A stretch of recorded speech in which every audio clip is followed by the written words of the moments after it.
The Law of Prosperity and Abundance. Excerpts from the author's forthcoming book. One of the greatest messages given to our race through the scriptures is that the divine is man's supply and that man can release, through his spoken word, all that belongs to him by divine right. He must, however, have perfect faith in his spoken word. My word shall not return unto me void, but shall accomplish that where it is sent. Isaiah. We know now that words and thoughts are a tremendous vibratory force, ever molding man's body and affairs. Florence Scovel writes, "A woman came to me in great distress and said she was to be sued on the 15th of the month for $3,000. She knew no way of getting the money and was in despair. I told her God was her supply and that there is a supply for every demand.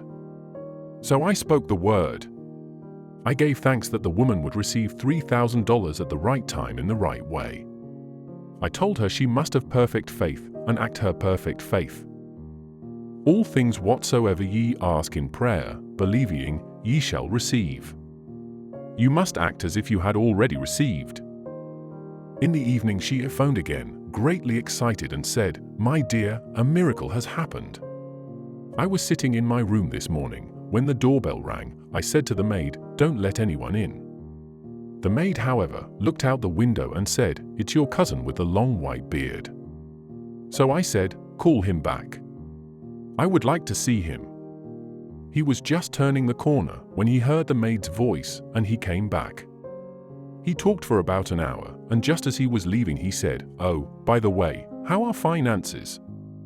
I told him I needed the money, and he said, 'Why, my dear, I will give you $3,000 the first of the month.' The next morning her cousin called her up and said, 'Come to my office this morning and I will give you the money.' That afternoon, she had $3,000 to her credit in the bank. If one asks for success and prepares for failure, he will get the situation he has prepared for. A man I know of asked me to speak the word that a certain debt would be wiped out.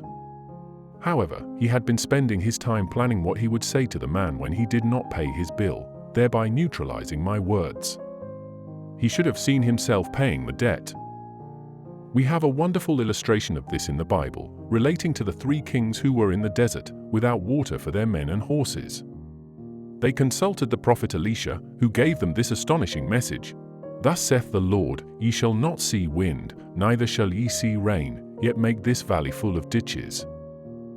Man must prepare for the thing he has asked for when there isn't the slightest sign of it in sight. Rochna, working in a multinational, was looking for an apartment in Gurugram near her office. She spoke the words, "Infinite Spirit, open the way for the right apartment."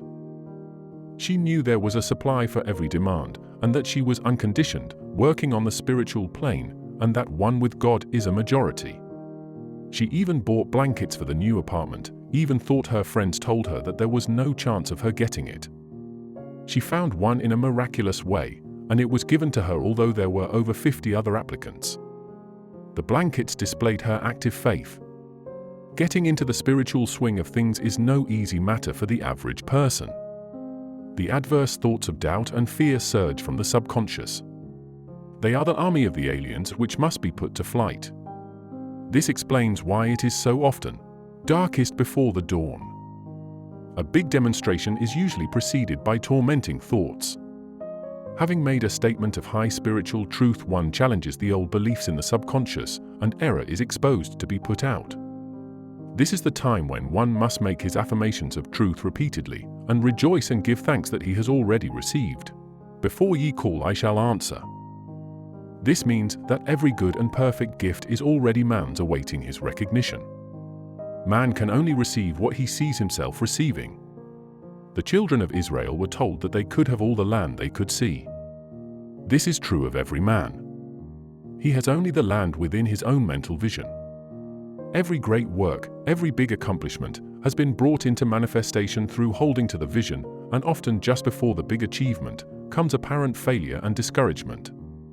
The children of Israel, when they reached the promised land, were afraid to go in, for they said it was filled with giants who made them feel like grasshoppers. And there we saw the giants, and we were in our own sight as grasshoppers. His is almost every man's experience. However, the one who knows spiritual law is undisturbed by appearance, and rejoices while he is yet in captivity. That is, he holds to his vision and gives thanks that the end is accomplished, he has received. Jesus Christ gave a wonderful example of this. He said to his disciples, "Say not ye, there are yet 4 months, and then cometh the harvest. Behold, I say unto you, lift up your eyes, and look on the fields, for they are ripe already to harvest." His clear vision pierced the world of matter, and he saw clearly the fourth-dimensional world, things as they really are, perfect and complete in divine mind. So man must ever hold the vision of his journey's end and demand the manifestation of that which he has already received. It may be his perfect health, love, supply, self-expression, home or friends. They are all finished and perfect ideas registered in divine mind, man's own superconscious mind, and must come through him, not to him. A friend told me that he had fought with someone in the real estate department. Now his project is not being approved by them.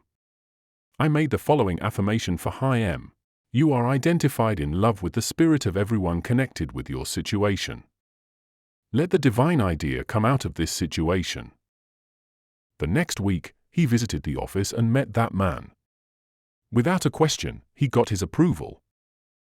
If 2 of you shall agree on earth as touching anything that they shall ask, it shall be done for them of my Father which is in heaven. Jesus Christ. One gets too close to his own affairs and becomes doubtful and fearful. The friend or healer sees clearly the success, health, or prosperity, and never wavers, because he is not close to the situation. It is much easier to demonstrate for someone else than for oneself, so a person should not hesitate to ask for help if he feels himself wavering. A keen observer of life once said, "No man can fail if some one person sees him successful." Such is the power of the vision, and many a great man owed his success to a wife, or sister, or a friend who believed in him and held without wavering to the perfect pattern. Disclaimer: views expressed are the author's own.